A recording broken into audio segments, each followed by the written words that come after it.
Chapter 7. Without Saying Goodbye. The large envelope Martha had given Amalia lay unopened on her desk for 3 days. Each evening, while doing her homework, Amalia picked up the envelope. It was heavy, and she wondered what was inside, but she was not about to open it. What good would that do? On Thursday evening, Amalia took the thick envelope and tucked it away in the bottom of a drawer.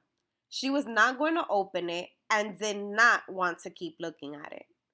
That night, she promised herself that the next day, when she was at her grandmother's house, she would have a good time and not even think of Martha.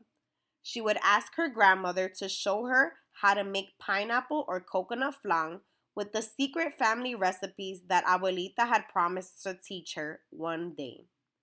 And she would ask her for stories of growing up in Mexico.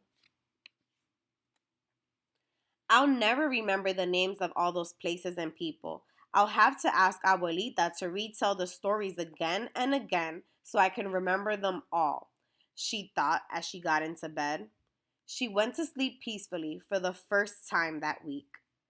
Friday started like any other Friday. Halfway through the afternoon, while Amalia was in art class, Dr. Guerrero, the school principal, appeared at the classroom door. He signaled to Mrs. Franzen to come out to the hallway. After telling the students that she expected their best behavior, Mrs. Franzen left the class. Somehow, Amalia's classmates seemed to sense something was seriously wrong and stayed quietly in their seats. When Mrs. Franzen came back into the classroom, she went directly to Amalia's desk and asked her to take her things and meet Dr. Guerrero, who was waiting for her in the hallway. Amalia was both surprised and concerned when the principal asked her to accompany him to the office. What could possibly go wrong? As they turned the corner in the hallway, Amalia saw her father. He rushed to her, opened his arms, and held her tightly. "You have to come, darling. It's your abuelita. She's at the hospital." "What happened? What's wrong?" There was no easy answer her father could give her. Something was wrong with her grandmother, and they had taken her to the hospital in an ambulance. "Let's go see her now, please," Amalia cried. "That's what we're doing. Your mother is on her way there too," he replied. But before they reached the hospital, they got a call from Amalia's mother. Even before her father said anything, Amalia knew something bad had happened.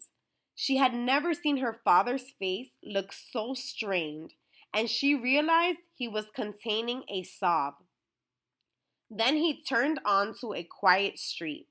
He stopped the car and opened his arms to Amalia, and holding her tight, he said, "Abuelita is gone.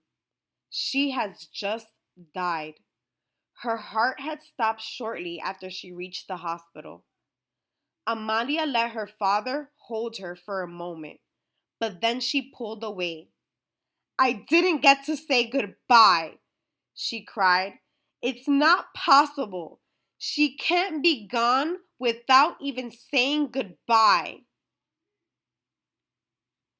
While her father continued driving toward the hospital, Amalia tried to control her sobbing, but she could not stop thinking, without even saying goodbye.